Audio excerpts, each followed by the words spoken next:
Beyonce is out here giving work advice, child. She said, I quit. Some of y'all are actually heeding the advice. Writing checks that you can't cash. Buffalo is in the news yet again, and it's not for a great reason this time. I'm Chaya, your host, and of course I'm here today to break it down.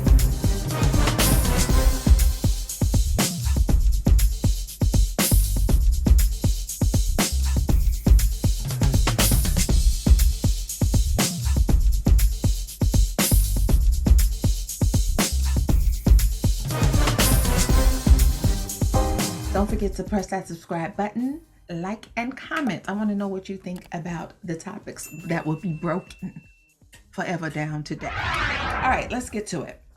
So Beyonce has dropped another single, baby. Yes, she has. Beyoncé Knowles Carter. Yes, she has dropped a new single off of the highly anticipated album set to drop on July 29th this year. From the album Renaissance. The track that she released is called Break My Soul. And you know what? It came just in time. If you notice, Beyonce, she does like to drop songs that come very timely along with what's going on in the world.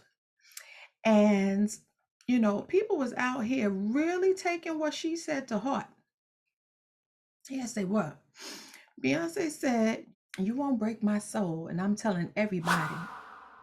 Now I just fell in love. I'm going to find new drive. They worked me too damn hard.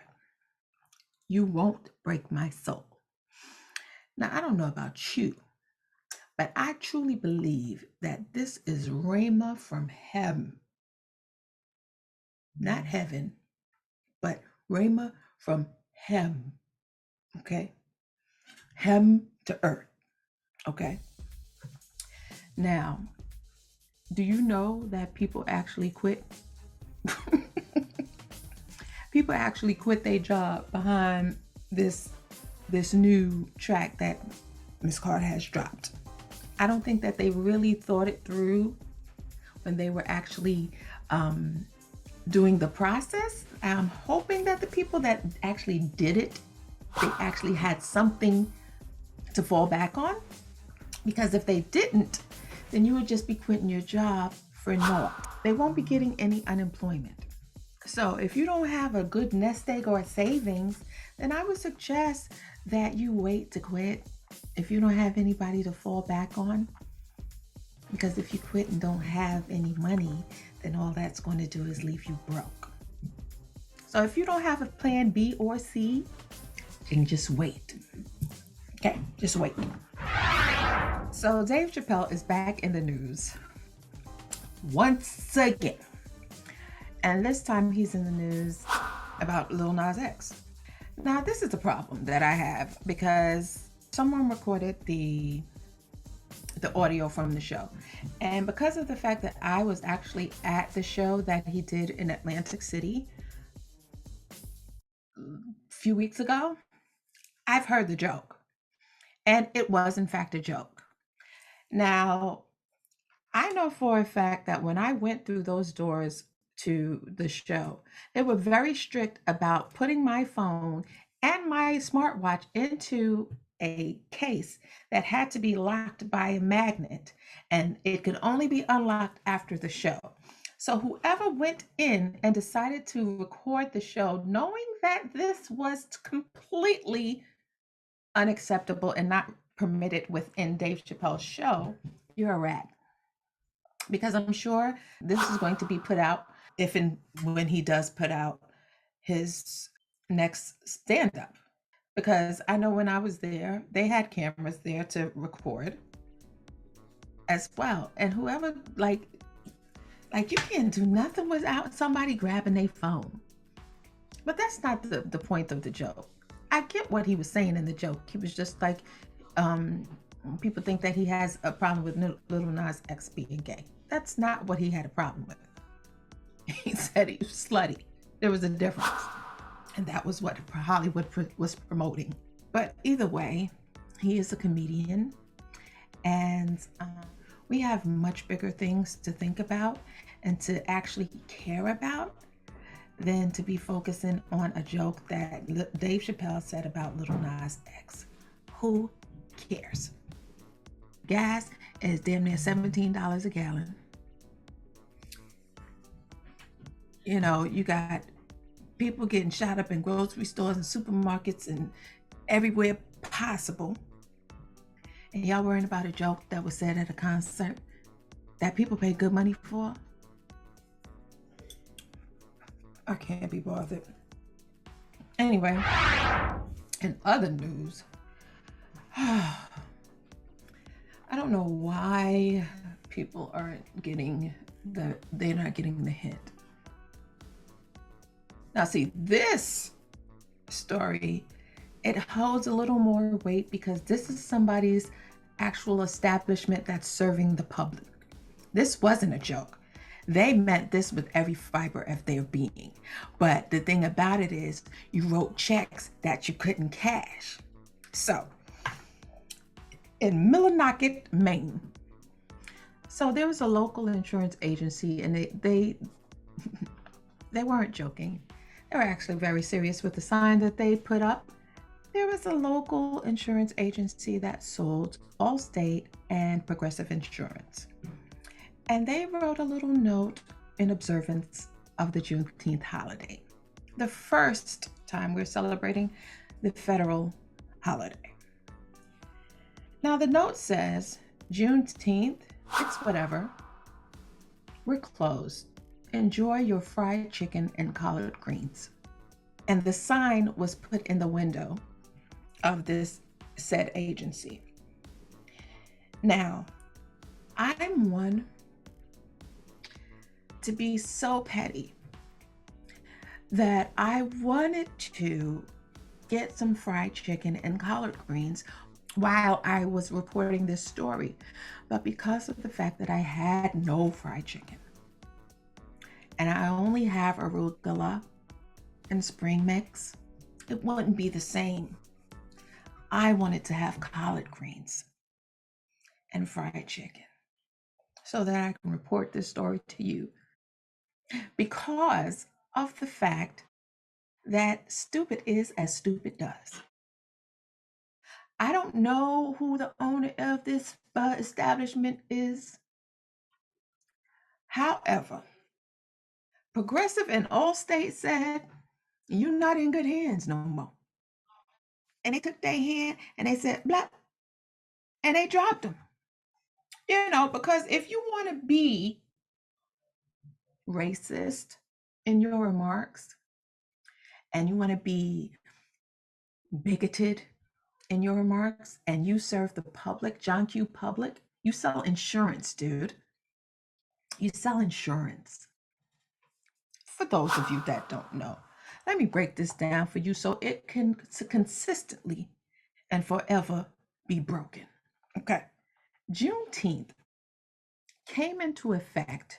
People think that Juneteenth should not be celebrated and that I've seen posts all over social media saying that the Juneteenth flag should not be red, black, and green because red, black, and green is a sign of Pan-Africanism.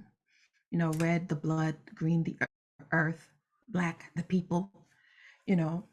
But people are saying that Juneteenth should not have the red, black, and green flag because of the fact that we were taken from a country or taken from certain countries within Africa, and that America was the one that freed us. We wouldn't be in America if we weren't taken in the first place. That's number one. Number two is America didn't free us because they had pity or they were sorry. It was because the financial balance was not even. You had free labor in the South, and in the North, they had to pay for their labor. They had to pay employees. So it was a matter of capitalism, because you know, money always is the bottom line for everything. Okay. But anyway, even after the slaves were liberated by a stroke of pen by Abraham Lincoln Galveston, Texas was just like, Emancipation Proclamation, who? We don't adhere to that. Keep on tilling that field, boy. Keep on nursing my baby, gal. Keep on spreading those legs for me, gal. Or boy. They wasn't trying to adhere to that. They was like, ain't nobody free here. And it wasn't like the slaves had IG or not even newspapers. They didn't have TV to know what was handed down. So these brothers and sisters worked for free for 2 years, almost 2.5 years. Because the Emancipation Proclamation happened in January, I believe. Let's get that number right. I don't want to give y'all the wrong number. Yes. So the emancipation, and this is why we actually celebrate Watch Night service on New Year's Eve, churches. Because we were literally watching the night from December 31st to January 1st, waiting for that pen to go down, for that emancipation to come. And on January 1st, 1863, after the third year of the Civil War, the proclamation declared that all persons held as slaves within the rebellious states henceforward shall be free. So January 1st, 1863 to June 19th, 1865. So almost 2.5 years, Texans were still working for free and did not know that they were freed. They were still enslaved in Texas, and they did not know that they were free. We were free. We know what happened between Reconstruction, Jim Crow, prison industrial complex. We all know what happened. However, this was a very jubilant time within these United States for people that look like me, because we did not know that we were free.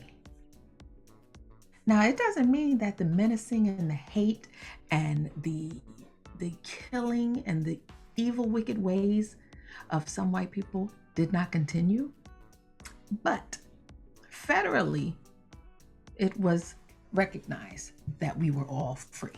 Now, it is 2022, and we have yet to see the full manifestation of what the Emancipation Proclamation was supposed to embody.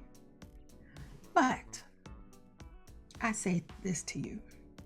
We as the people need to do better. And unless you know what you're being racist about or bigoted about, shut your mouth, because you sound stupid. Fried chicken and collard greens. You know, these stereotypes that have permeated through this society because of people like D.W. Griffin and The Birth of a Nation, with us only eating watermelon and yes sir and no sir and all right sir. Let me tell you something. There is no one that I would not go toe to toe to when it comes to my history. Because if I don't know nothing else, I know my history. I know my history and I know y'all's history. I can break it down like a fraction. Either way, I don't discriminate. But you're not gonna come to me with no stupidness and try to make it seem like it's a pure race. But meanwhile, y'all was out there raping my ancestors. But we need to keep it pure. If you don't get your ignorant ass out of here. Buffalo, who was the victim of such violence and such racism and such bigotry by an uninformed, ill-informed, melanin deficient individual. You have children that are still going through PTSD. Now, it's bad enough that we see crime, we see death. Like, death is normalized. Like, you can literally scroll on your Instagram feed and see somebody being murdered. Like, that's not normal. The fact this country has an obsession with violence because it was birthed on violence. I'm talking about the United States of America. It was birthed in violence. So now you have children that are still going through emotional trauma because not only are they seeing it every time they turn on the TV, or if they're seeing it in their neighborhoods, or if they're seeing it because of the fact that they have an AR-15 in their face. That is a problem. So, according to Vice News, there was an interview with some kids from a school in Buffalo, and Naeem, he's a third grader. He said, why would an 18-year-old kid just have a whole gun? And his mom or parents didn't stop him or nothing. It's not normal, people. We've normalized violence in a way that is sickening. Israel, who is another third grader, he's the one that said, a 9-year-old me can understand not to be racist. He said, but an 18-year-old man doesn't even understand that killing people for their own skin color, that is racist. It makes me feel very frustrated. And then another 5th grader, he said, his name is Naiwan. He said, I just didn't want to see what I seen on the video. I wanted to hurt him. That night when it happened, my heart hurt. I wanted to put out that same hurt as well. But at the same time, it's like, if we hurt him, aren't we just as low as him? Vice News article. They write that the neighborhoods are forever changed. They're seeing their parents take caution with everything that they do. They're seeing people like me, who are usually calm, cool, and collected, be a little more stressed. And this is coming from a representative from Candles in the Sun, which is a nonprofit mentorship program that offers free sports to Buffalo's Black and brown kids. We got to do something, y'all, because this, if we as a collective don't make that change, because it's clear that these politicians are still politicking. Clearly, the police are doing whatever the police do, but we as a community have to be the ones. And you cannot say that you cannot live next to certain people. Because of the neighborhood that I live in, every neighborhood that I've lived in, like I've had relationships with people from all walks of life, because to me, it's not about the color of your skin. It's about how you treat me and how you treat people and how I see you treat people. Because you could be nice to me because you think I might have a little something, but then when you see somebody else, you're just like, you know what I mean? Or you may clutch your pearls, or you see somebody that looks like my husband and you'd be like, oh my God, he's a big Black man, Listen, but you just might see black skin and might be like, oh my God, he's going to do something. My son wasn't introduced to any type of drug when he went to school in the hood. My son went to school from kindergarten to 8th grade in the hood and BK all day in Brooklyn, New York. And it wasn't until he got to the suburbs where he got introduced to drugs and sex stuff in a white neighborhood, in a white school, all white school. It was like 6 or 8 Black kids. So you tell me, but yet you want to police the inner cities like, hey, you know what, let me shut up. But anyway, the children in Buffalo are suffering. And not only are they suffering because of the situation that happened with the school shooting, then you have another issue with the 8th graders. And I'm going to tell you what happened. You want to hear it? Here it go. So according to On Your Side, the parents in the Buffalo public school system, they're outraged over the graduation numbers and suspension rates. Parent Advocate says that out of 65 eighth graders at school number 89, only 17 of them will be moving up to the ninth grade. Like 1/7? Okay, so many of the parents in Buffalo School District said that they are outraged and are demanding answers from district leaders as to why they just recently found out that their kids won't be graduating in school number 89. Eighth graders at Lydia T. Wright School will be walking across the stage to get their diplomas, but not everyone. During an emergency press conference held outside the school, parents and parent advocates gathered to announce that out of 65 students, initially only 8 were told that they would be moving on to the ninth grade. After some pushing and digging, advocates say now, whoa. So there's an organization called We the Parents, and they say that they've been frustrated for a long time with the way in which the district operates, especially considering the impact COVID-19 had on students. It says that we were the last district to come back to school. We have a huge busing problem where to this day, at the end of the school year, students are not being picked up and are being dropped off late.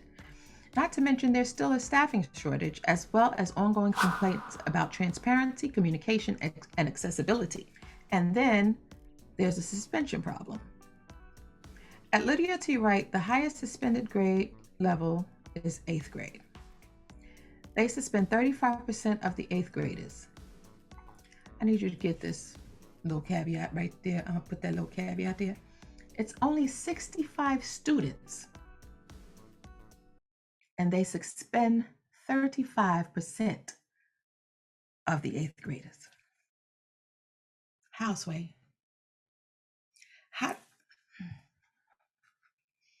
It's a big reason why so few students are graduating and yet so many are falling behind.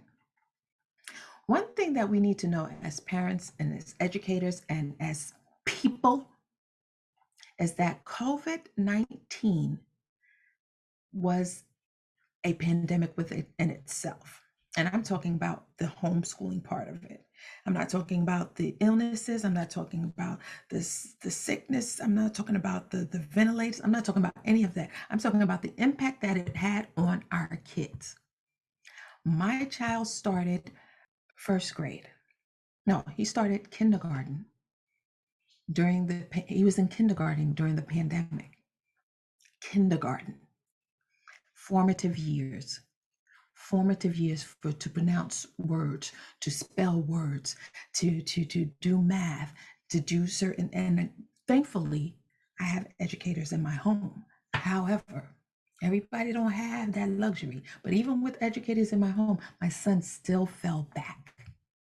He was not where he should be academically because to form when he does certain things, with his teacher and his teacher's saying certain words, and then they need to see their mouths on how you can't do that through computers.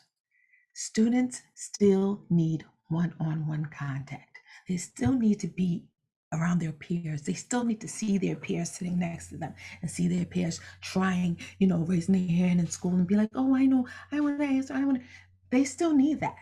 So when they don't get that, and they didn't get that for 2 years, if me as a mom decided that I was going to leave my son home and not let him go outside for 2 years straight, y'all would have been locked me up. Y'all to put me under the jail for child endangerment and child abuse. But now my child was mandated to stay home by the powers that be. And there's no retribution for any of that with these kids. And you're going to expel them and suspend them. And 35% out of 65 people ain't graduate. The thing about it is, I know that it has been a hot mess on these teachers. But even with the hot mess on the teachers that we have, now y'all talking about, oh, the teachers have it hard. Let's give them guns. Let me tell you something. A stupid is as stupid does. And some of these people with their logic Dumb as a box of rocks. Sandwiches short of a picnic. Dullest light bulb in a box. Your suggestion for these teachers who already get paid probably the worst out of any profession that deals with our youth, you want them to do lesson plans, come in, grade papers, do work with the kids on their lunch break, do after school programs, and get trained on how to carry a gun and be ready while they over there writing on a chalkboard and then doing stuff with the kids. They got to always be ready, looking at the door, waiting for somebody to come in. Are you kidding me? Are you smoking meth?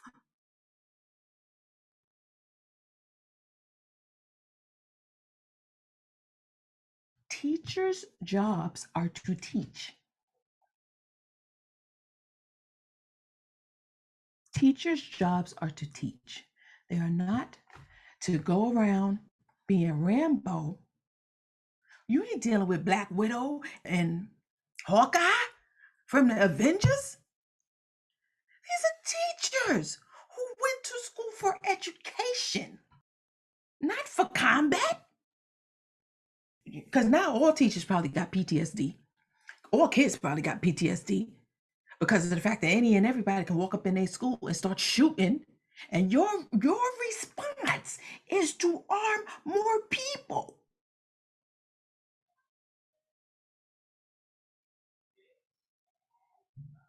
When you're in a lesson and your children are actually involved in the lesson, and everybody's like, yeah, Miss So-and-so, Mr. So-and-so, I want to answer.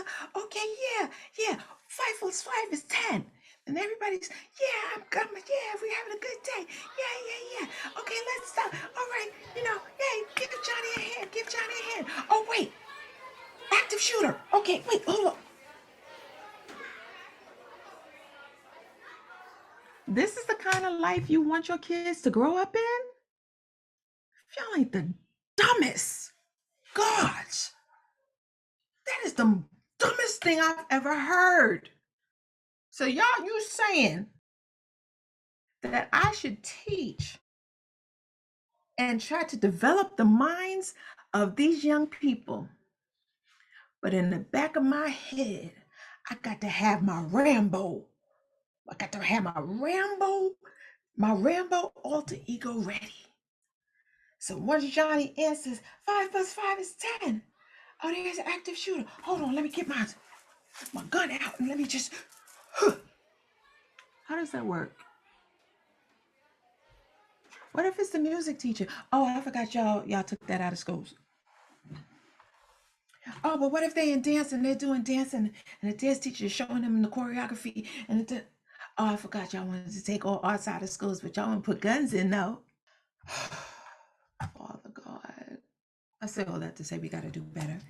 And those at the Linda T. Wright School in Buffalo, unfortunately, with everything that's going on, finding people that are really passionate about children and getting them to learn, because I'll admit 6th to 8th grade is a tough age range to tackle, but it's not impossible. So instead of y'all wanting to give all of this money to everybody else and put all this money everywhere else, we need to invest in the children. Because in other news, so I don't know if you remember a few episodes back on Up for Debate, we had actually spoke about the fact of Olympic swimmer Leah Thomas, and it was a bunch of hoopla behind whether or not she should be competing against biological females. We spoke about Lucy Badass and his opinion about Leah Thomas and her being able to compete in the NCAA, the swimming competition within the Olympics. Now, in the wake of Aaliyah winning the championship in March, FINA, the international organization that oversees the sport, ruled Sunday that transgender athletes can no longer compete compete in female events unless they underwent their transition before the age of 12. Even then, they would have to submit to testosterone testing. Instead, FINA will look to create open divisions for transgender competition if the demand is there, which I think is totally fair. We have to protect the rights of our athletes to compete, but we also have to protect competitive fairness at our events, especially the women's category. FINA President Hussein Musalam said in a statement, "This was the simplest and fairest solution to a problem that arrived before governing bodies knew quite what to do. FINA's decision will likely trickle down throughout swimming and other sports. Already, World Athletics, which oversees track and field, said it will re-examine its policies, and President Sebastian Coe, himself a four-time Olympic medalist, supported FINA's approach. Other sports are sure to follow, or at least should." The crazy thing about this is that Caitlyn Jenner posted after the news broke that FINA did change the laws within the swimming competitions. Caitlyn said, "It worked. I took a lot of heat, but what's fair is fair. If you go through male puberty, you should not be able to take medals away from females, period."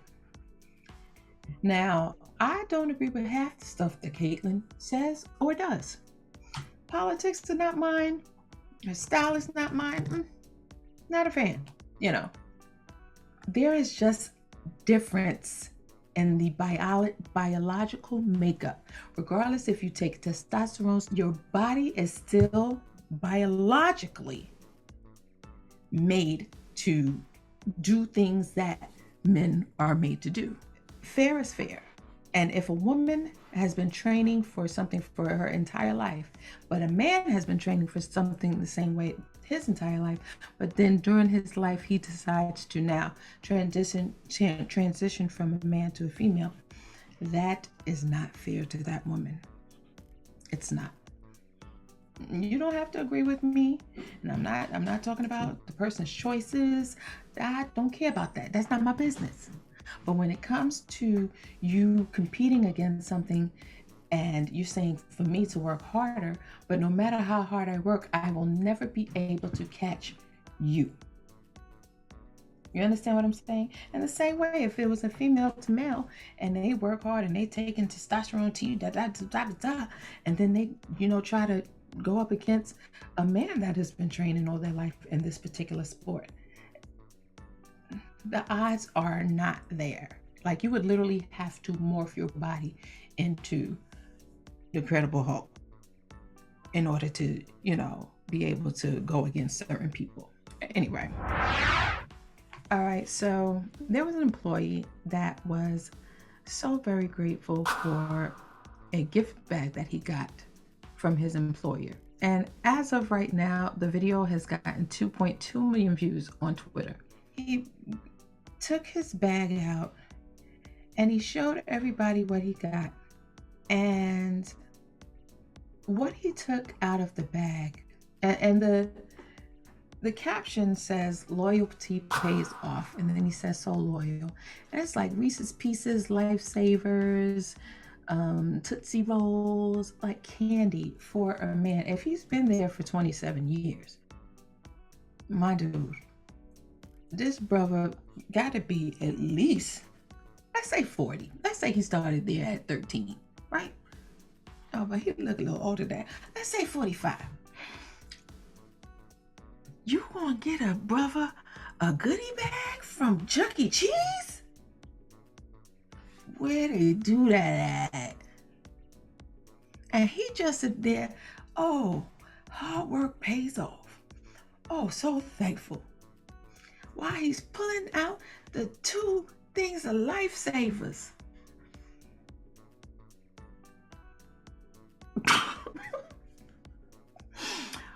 Woo! That, yeah. My brother, nah, B. We can't do that. No. Okay. He got a little sippy cup. They gave him a sippy cup with a straw. I don't know who the owner of this Burger King is and why the manager decided to actually give this to this dude and tape it like this was something big. 27 years, never missed a day. See, this goes back to the beginning of this show. That's why Beyoncé said, finally quit my job. This is what B was talking about. This is what Beyonce was talking about. She was just like, I quit my job. Because you got mofos out here at Burger King giving niggas a Chuck E. Cheese goodie bag. And he over here talking about he grateful. Lifesavers and Tootsie Rolls. Who even eat the Tootsie Rolls anymore? Who eat Tootsie Rolls? Father. Listen, if I didn't tell you before, I need to remind you that you need to subscribe to this channel. We have to push this movement to infinity and beyond. You see that? I get that. I get that.